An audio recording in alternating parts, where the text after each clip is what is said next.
So I was pretty shocked when I looked at this video coming out of London, the UK, how easy it is for a driver to alter insurance papers, for a driver to create their own insurance papers, right? So basically, hey, I don't want to pay for insurance. I'll create my own, through a bit of forgery, right? Illegal, of course.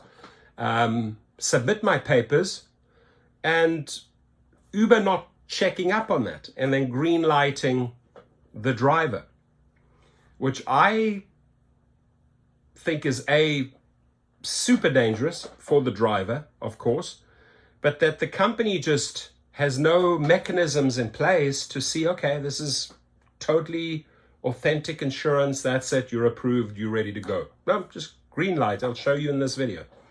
Now, that being said, how often does it happen every day around the world in the United States? People setting up fraudulent insurance papers, Uber approving them, and then they're out, right? Until maybe something happens. And when something happens, those false papers, those fraudulent papers ain't gonna save you. Because that's really when the truth comes out, right? Especially if another car's involved, if there have been injuries. So not a smart thing to do in the first place, but, drivers are not making money. They're getting creative here, they're getting creative there, they're trying to save on the insurance money. And then there are many apparently out there that commit fraud and submit these papers, which then Uber green lights. That being said, if you look at what Lyft terms at the external fees or the insurance fees, these companies go out and shop for commercial insurance, an umbrella package, right? They get it at a really bulk discounted price, and then they're selling it back to the driver. They're working those fees in on the trip, and they're horrendous fees, meaning you're already paying a lot of money for commercial insurance, or let's say you're not paying money for commercial insurance because you're driving on fraudulent insurance, and Uber then charging an arm and a leg.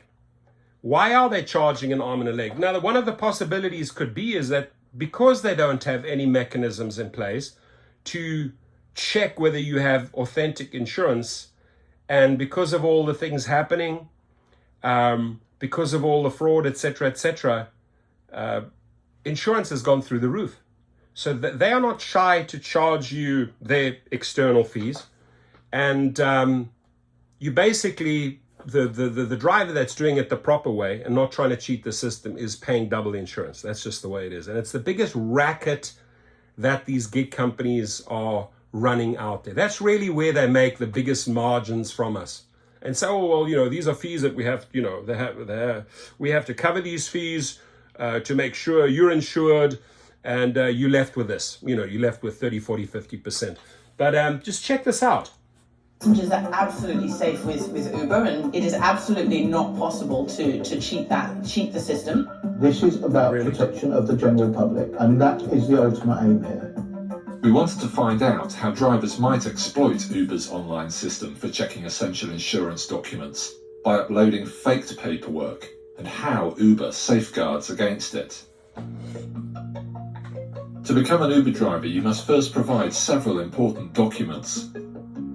A private hire licence costing over £300 from Transport for London is essential. And of course you need a valid driving licence. Next you need a car, often a Toyota Prius, which costs around £200 a week to rent. Way higher. And finally, you need an up-to-date insurance certificate, which for new drivers can cost as much as £4,000 a year. This is Ahmed, a fully licensed and insured minicab driver, concerned about the loopholes, who has agreed to show us just how drivers can forge insurance documents and upload them to the system. So I'm going to Photoshop my insurance document just to get away on the platform, so I'm driving uninsured. So you could be saving hundreds of pounds a month by forging the document. That's going on the Uber system. Don't follow his advice. It is. You've got the fake document there, you can see the dates, yeah? Just took 5 minutes of my time. I'm covered for a whole year without paying for it, yeah? The ease with which Ahmed did that is worrying.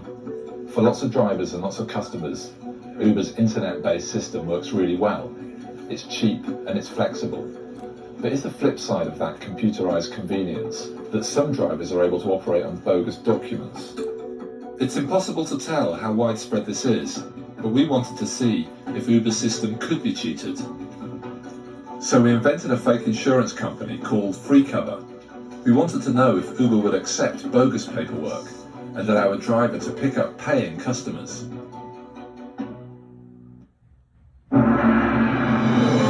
More than just beautiful dance. It's a touch of... We're actually going to upload that onto the Uber platform. Moeen is a fully licensed and insured minicab driver concerned about loopholes in Uber's system. He has never done this himself before, but he has agreed to help The Guardian test claims drivers can work having uploaded fake insurance papers. What we're trying to find out is whether Uber are carrying out the due diligence on such documentation, as they've quite clearly said they do. Well, I feel it's not. And the video is a little old, granted, but this is still going on. I had one of, I lease out a lot of vehicles, and I had one driver tell me that he knows of a driver driving for another operator in Los Angeles, and this is all they do, right? And this is now in, when was that? End of 2023. I had this conversation. So even if this is a little old, right, it's still happening. It's still happening. Case, once that's uploaded, it will be 24 hours before they come back and accept you to drive. Now we had to wait. Some of the drivers we spoke to said the tendency to try and cheat Uber was a result of falling pay. And now there are signs that they're getting organised to try and challenge just that. In the basement of a union office in Houston, 40 of them have gathered to talk about taking action on the issues that matter to them. The truth is, on all those minimums, you'll be paying more commission. They're not stupid. If only you drivers would understand the power you wield. If you are going to behave like a beaten dog, that's how people are going to treat you. Do you want the best way of life for yourself? Do you want the good earnings for yourself? If you do, then what you need to do is get together and get all the other drivers involved. I've been on the Uber platform from the beginning. Not once have I been consulted. So if you're not being treated like a partner, how are they treating you? Slave. Slave. If you think about it, minusing all of the minuses, how much are you actually earning? Lower than the minimum wage. This is not a witch hunt against one particular organisation. This is about protection of the general public, and that is the ultimate aim here. Steve Garelick is the GMB's organiser for private hire drivers. He's also worried about the potential abuse of the Uber system. What do you want Uber to do differently? My personal perspective is, if you can't really be sure that that document is accurate, then there's really a problem. So, how did it go? 2 days after Moeen chanced his arm with the fake Free Cover insurance company document, he got back in touch. So they've authorised you? Hi, man. 48 hours ago, we uploaded a bogus insurance document to your platform to test Uber's system. What happened next? To my surprise, last night I was activated. And what does activated mean? Meaning that I'm ready to work. We'll just go into vehicles, we scroll up, and there we go. What do you feel about the fact they've authorised it? Flabbergasted that this has actually happened. I've opened up my customer app, and I'm going to see if as a genuine paying Uber customer, I can call this driver with bogus insurance lodged with the company. We've got a job coming in, so I'm actually going to accept this job. There he is. Now I have arrived to it.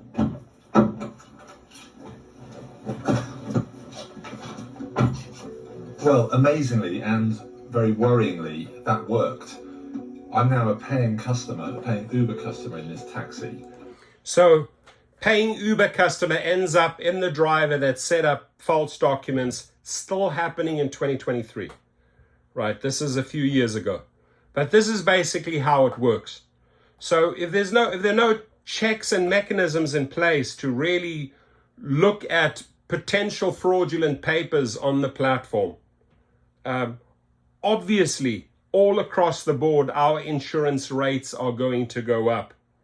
If in fact Uber was able to throttle that and quickly identify any fraudulent paper, you'd have legitimate drivers on the platform, the insurance rates would stay intact. But it's because of this fraud. It's because of Uber just allowing anyone on the platform so easily, right? Insurance companies are sounding the alarm bells and jacking up their prices through the roof. And a lot of that blame is really on Uber and Lyft's shoulders. But how do they compensate and how do they make that up? They go out, they've become very creative in the last year. They've gone out, they've bought a bulk commercial insurance at highly discounted rates, because they have millions and millions of drivers, and then they resell it, right? They resell it to the driver at a super high premium. So to sum this up, the company that is really, or the companies that are really to blame for the insurance rates going up because of all of this fraud, right, are then getting creative on the other hand, buying bulk insurance and selling it back to the driver. Lyft, for example, packages it as external fees. I did an example where in my last, I think my second last video, where the passenger paid $790 something, $430 plus went to external fees. So that shows you how badly they are screwing drivers when it comes to commercial insurance, right? And, you know, I know that the Sergios of the world are really looking into this closely. We really need to get in touch with those insurance companies, commercial insurance companies, actually find out what is Uber getting these rates for. Like, I have asked the guys at Fare, the people in Toronto who are setting up Fare cooperative rideshare, find out what we can buy these type of rates of. What are the discounts that we are getting if you buy this bulk in California, for example, so we can then quickly calculate what are they turning around and reselling it to California drivers, Texas drivers, Florida drivers. This is the biggest racket, my friends. How did we get here? A very porous system, poor functioning system, allowing people, and there's a lot of people out there, right? In my group, the drivers have to go through certain insurance companies. I control the commercial umbrella insurance, right? They are coming in with their insurance. Anyone that's on the platform is under a legitimate, rather expensive commercial insurance. So, but to see that the guy can come up with a fictitious name, alter the paper, alter all the documentation, plug in the address, etc., upload the document live 48 hours later, and then the gentleman from The Guardian who's doing this amazing report is actually in the car as a rider. It is still happening in 2023. I don't have feedback whether it's happening in 2024. I will reach out to a couple of people, but I highly suspect that this rampant insurance fraud on these gig platforms is happening. We're getting punished because of it. Uber and Lyft have found creative ways around it to resell us that insurance at a high premium. So they're making money on both ends. They're double dipping, my friends. Not only they're taking from the rider, but they're finding all the creative ways of taking from the driver. And it's sad. It really is sad. There's very little left for the driver these days. So just an interesting angle. Your thoughts, please comment on this. Excited to read your feedback. Thank you.